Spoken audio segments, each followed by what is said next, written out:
नमस्कार, जय हिंद। मेरा नाम लखन सैनी। हमारे YouTube चैनल वाईफाई नॉलेज में आप सभी का स्वागत करता हूं।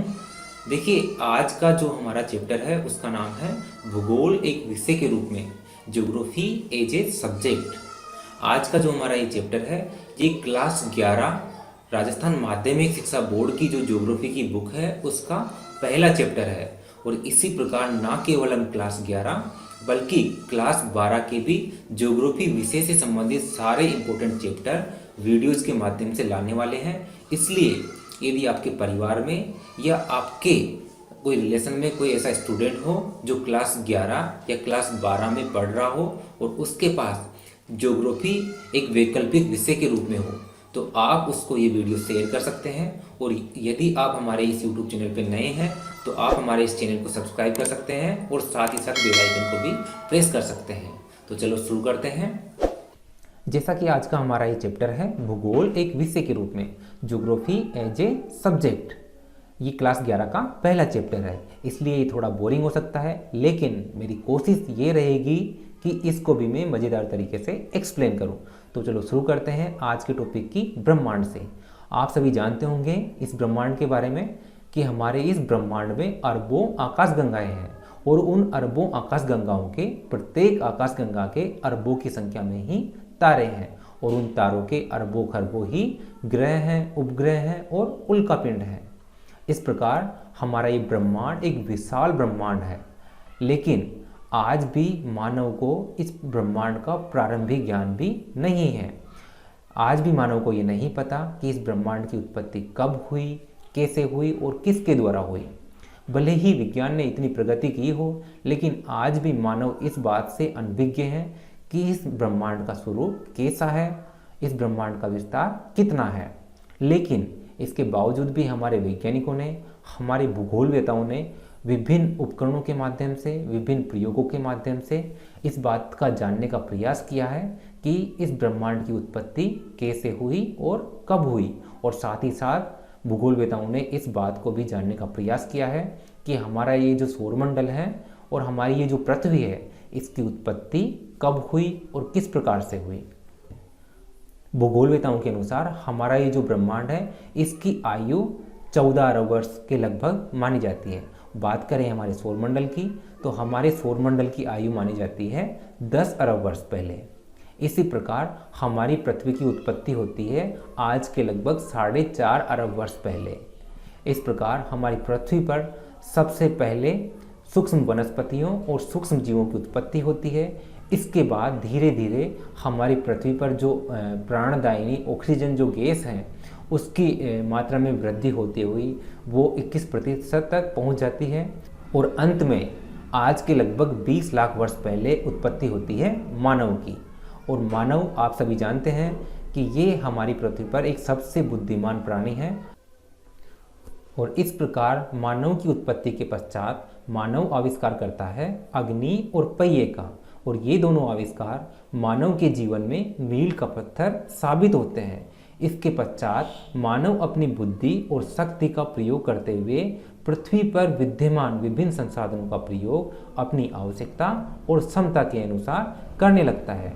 और इसके बाद वो पृथ्वी के बारे में और अधिक जानने की कोशिश करता है। इसके पश्चात आज के लगभग 2500 वर्ष पहले सबसे पहले यूनानी भूगोलवेताओं ने और उनके पश्चात रोमन भूगोलवेताओं ने पृथ्वी के बारे में जानने की कोशिश की और दुनिया को भूगोल के बारे में, यानी कि ज्योग्राफी के बारे में बताने की कोशिश की। और यहीं से शुरुआत होती है भूगोल विषय की। सबसे पहले हम जान लेते हैं भूगोल का अर्थ। भूगोल जो है उसके लिए अंग्रेजी में एक वर्ड प्रयोग किया जाता है जिसका नाम है ज्योग्राफी। ज्योग्राफी शब्द जो है दो शब्दों से मिलकर बना हुआ है, एक तो है जियो और दूसरा शब्द है ग्राफिया। जियो का अर्थ है पृथ्वी और ग्राफिया का अर्थ है वर्णन करना। इस प्रकार ज्योग्राफी शब्द का शाब्दिक अर्थ जो है वो है पृथ्वी का वर्णन करना। ये जो शब्द है ये ग्रीक यानी यूनानी भाषा का शब्द है और इसका सर्वप्रथम प्रयोग जो है वो यूनानी विद्वान जो है इरेटोस्थेनीज उन्होंने किया था। इसके पश्चात विश्व स्तर पर पृथ्वी के विज्ञान विषय को ज्योग्राफी यानी भूगोल के नाम से जाना जाने लगा। यूनानी और रोमन अधिकांश वैज्ञानिकों ने, अधिकांश विद्वानों ने पृथ्वी को चपटा माना, जबकि भारतीय साहित्य में पृथ्वी को गोल माना। इसलिए यहाँ पर ज्योग्राफी के लिए भूगोल शब्द का प्रयोग किया जाता है। अब जान लेते हैं what is the geography. Geography क्या है, यानी कि भूगोल क्या है।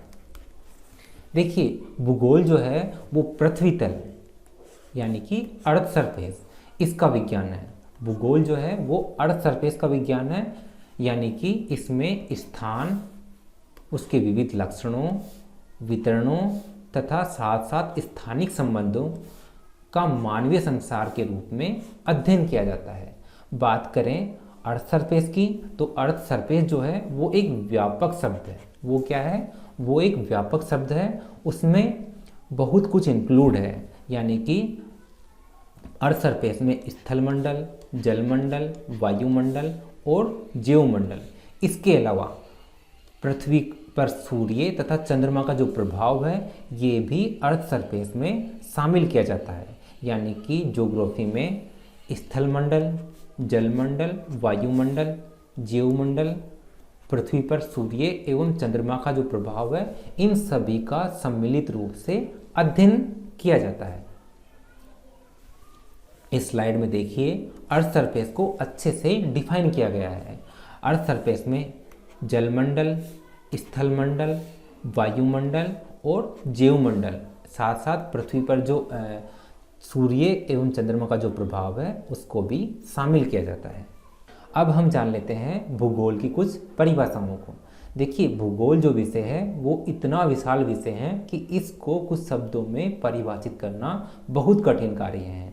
लेकिन इसके बावजूद भी हमारे वैज्ञानिकों ने, हमारे भूगोलवेताओं ने भूगोल विषय को परिभाषित करने की कोशिश की है। सबसे पहले हम जानते हैं शब्दकोश में भूगोल को किस प्रकार से परिभाषित किया गया है। शब्दकोश के अनुसार भूगोल जो है पृथ्वी तल और मानव के पारस्परिक जो संबंध है उसका विज्ञान है। वापस से समझते हैं, भूगोल पृथ्वी तल और मानव के पारस्परिक संबंधों का विज्ञान है। और हम्बोल्ट जो एक प्रसिद्ध भूगोलवेता थे, उन्होंने भूगोल में क्रमबद्ध एवं रिटर ने प्रादेशिक अध्ययन की वकालत की तथा पृथ्वी की एकरूपता को स्वीकार करते हुए इसे मानव के घर के रूप में परिभाषित किया है। और इसी सदी में जर्मन भूगोलवेता रिस्तोफेन और हेटनर ने भूगोल को विभिन्न क्षेत्रों और प्रदेशों के विभिन्न लक्षणों वाला विज्ञान बताया। बात करें संयुक्त राज्य अमेरिका के भूगोलवेता की, तो संयुक्त राज्य अमेरिका के जो भूगोलवेता हैं रिचर्ड हार्टसॉन, इन्होंने 1959 में भूगोल को परिभाषित किया और कहा कि भूगोल पृथ्वी के सतह के विविधता रूपी लक्षणों का शुद्ध, व्यवस्थित एवं तार्किक वर्णन एवं व्याख्या का अध्ययन है। वापस से समझते हैं, हार्टसॉन के अनुसार पृथ्वी की सतह के विविधता रूपी लक्षणों का शुद्ध, व्यवस्थित एवं तार्किक वर्णन एवं व्याख्या का अध्ययन है। ऐसा हार्टसॉन ने अपनी परिभाषा के माध्यम से हमें बताया। यह परिभाषा जो है भूगोल को अधिक वैज्ञानिकता प्रदान करती है तथा पृथ्वी के विविध लक्षणों के विवरणात्मक व्याख्या प्रस्तुत करती है। बात करें ब्रिटिश भूगोलवेता पीटर हेगेट इनकी, तो इन्होंने 1975 में भूगोल को परिभाषित किया और बताया जो भूगोल जो है वो पृथ्वी तल पर मानव वातावरण एवं प्रदेशों के स्थानिक एवं पारस्परिक संबंधों का अध्ययन है। इस प्रकार हमारे चैप्टर की दृष्टि से ये परिभाषाएं इंपॉर्टेंट है, इनको आप अच्छे से याद कर लीजिएगा और समझ लीजिएगा। बात करें भूगोल की शाखाओं की, तो भूगोल को मुख्य रूप से दो शाखाओं में, दो भागों में डिवाइड किया जाता है। इसमें पहली है भौतिक भूगोल और दूसरी है मानव भूगोल। बात करें भौतिक भूगोल की कुछ शाखाओं की, यानी कि भौतिक भूगोल जो है उसकी भी कुछ उपशाखाएं हैं, जिसमें है भूगणित, भूभौतिकी, खगोलीय भूगोल, भू आकृति विज्ञान, जलवायु विज्ञान, समुद्र विज्ञान, जल विज्ञान, हिमनद विज्ञान, जीव विज्ञान, चिकित्सा भूगोल, पारिस्थितिकी भूगोल एवं मानचित्र कला। ये जो शाखाएं हैं ये भौतिक भूगोल की शाखाएं हैं। बात करें मानव भूगोल की, तो मानव भूगोल की कुछ शाखाएं हैं आर्थिक भूगोल, कृषि भूगोल, संसाधन भूगोल, औद्योगिक भूगोल, परिवहन भूगोल, जनसंख्या भूगोल, अधिवास भूगोल। अधिवास भूगोल को भी दो भागों में डिवाइड किया जाता है, नगरीय भूगोल और दूसरी है ग्रामीण भूगोल।